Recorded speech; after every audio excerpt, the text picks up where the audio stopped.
I can't believe Dan pulled off that stunt. That was great.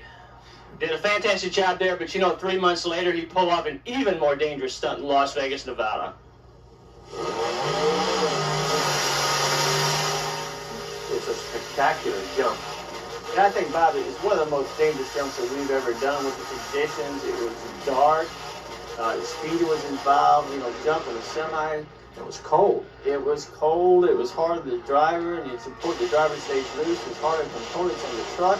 We think that's partially what broke the axle tip. You know, we thought this stunt through, and we thought it through, and it was just so many variables that worked against us on it. You know, it was hair-raising. I tell you, I was glad to see it when it was over. Yeah, the stunt coordinator kept coming to us. He said, "This is not going to work. You can't get this much height from this much ramp." We knew the ramp was right. The only thing we weren't sure of is the landing. And you know what they say, make a plan and follow your plan, and that's what we did, and it worked out, and Dan Runcie did a fantastic job. This is what happened.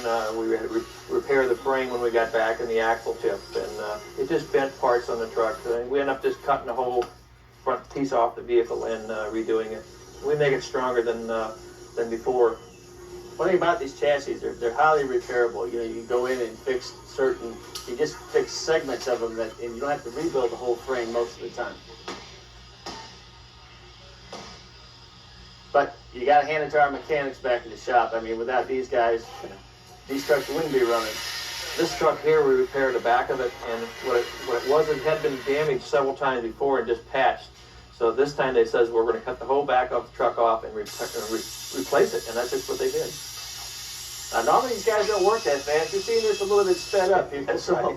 You know, this is not that easy to do. But we've got, like I say, some great people, and you've got to have this kind of facility to make these trucks run every weekend like we have to do to keep our schedules. This repair actually took about 7 to 8 days. About once it's done, good as new. We call it putting Humpty Dumpty back together again. And these guys are masters at it.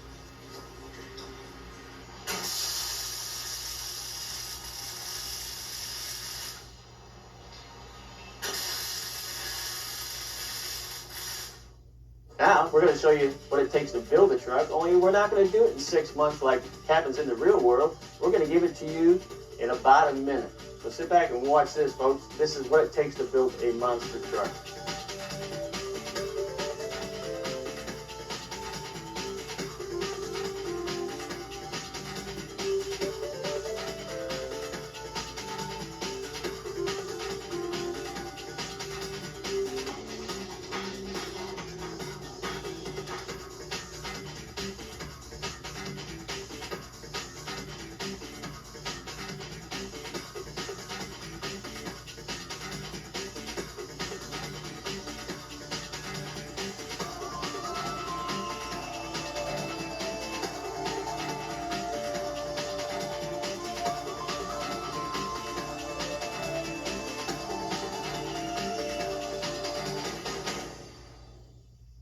Next thing you know, we'll be on the test track.